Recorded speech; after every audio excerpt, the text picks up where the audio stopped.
Cinema സമരം ഒത്തുതീർപ്പിലേക്ക്. Film chamber ഭാരവാഹികളുമായി മന്ത്രി സജി ചെറിയാൻ നടത്തിയ ചർച്ചയിൽ സമവായമായി. 2 ആഴ്ചയ്ക്കുള്ളിൽ വിശദമായ മാർഗനിർദ്ദേശങ്ങൾ തയ്യാറാക്കും. വിനോദ നികുതി കുറയ്ക്കൽ, വൈദ്യുതി നിരക്ക് കുറയ്ക്കൽ എന്നിവ പരിഗണിക്കും.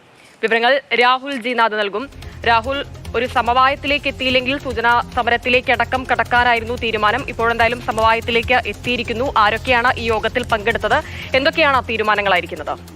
അത് തന്നെയാണ്, സമരത്തിലേക്ക് കാര്യങ്ങൾ പോകുന്നില്ല എന്നുള്ള വാർത്ത തന്നെയാണ് പങ്കുവയ്ക്കാനുള്ളത്. അതായത് ഇത്തരം ആവശ്യങ്ങൾ അവർ ചർച്ചയിൽ വെക്കുന്നു. ആദ്യഘട്ടത്തിൽ ഈ നിർമ്മാതാക്കൾക്കിടയിൽ തന്നെ ആശയഭിന്നതയുണ്ടായിരുന്നു. പിന്നീട് അത് പരിഹരിച്ചുകൊണ്ട് സംഘടന ഒന്നായി മുന്നോട്ട് പോയപ്പോൾ ഇപ്പോൾ സർക്കാർ ഇടപെട്ടിരിക്കുകയാണ്. അത്തരത്തിൽ സാംസ്കാരിക വകുപ്പ് മന്ത്രി സജി ചെറിയാൻ നടത്തിയ ചർച്ചയ്ക്കൊടുവിലാണ് ഇത്തരത്തിൽ പരിഗണിക്കാമെന്ന ഒരു ഉറപ്പ് അവർക്ക് കിട്ടുന്നത്. കാരണം അനുഭാവപൂർണ്ണമായി സർക്കാർ ഇത്തരത്തിലുള്ള ആവശ്യങ്ങളെ അംഗീകരിച്ചു എന്നുള്ളത് തന്നെയാണ് അറിയാൻ കഴിയുന്നത്. എന്തായാലും 2 ആഴ്ചയ്ക്കകം ഒരു മാർഗനിർദ്ദേശം ഉണ്ടാകുമെന്നുള്ളത് തന്നെയാണ്. അതായത് ഈ വിനോദ നികുതിയിൽ ഒരു ഇളവ് വരുത്തുക, മറ്റൊന്ന് വൈദ്യുതി നിരക്ക് അതും കുറയ്ക്കുക എന്ന തരത്തിലുള്ള ആവശ്യങ്ങളുണ്ട്. സിനിമ എന്തായാലും വ്യവസായമായി അംഗീകരിക്കണമെന്നതിൽ സർക്കാരിനും മറ്റൊരു അഭിപ്രായമില്ല എന്നുള്ളത് മന്ത്രി അറിയിച്ചിട്ടുണ്ട്. എന്തായാലും സിനിമ കോൺക്ലേവിൽ ഉൾപ്പെടെ ഇത് ചർച്ചയാകും എന്നും മന്ത്രി ഉറപ്പ് നൽകിയിട്ടുണ്ട്. എന്തായാലും 2 ആഴ്ചയ്ക്കുള്ളിൽ ഇതുമായി ബന്ധപ്പെട്ട് വ്യക്തമായൊരു മാർഗനിർദ്ദേശം പുറത്തിറങ്ങും. അതുകൊണ്ട് എന്തായാലും ഇന്ന് ചർച്ചയിൽ പങ്കെടുത്ത ഫിലിം ചേംബർ ഒപ്പം സിനിമാ വിതരണക്കാരുടെ സംഘടനയിലുള്ള എല്ലാ പ്രതിനിധികളും പങ്കെടുത്തിരുന്നു. അപ്പോൾ ആ ചർച്ച എന്തായാലും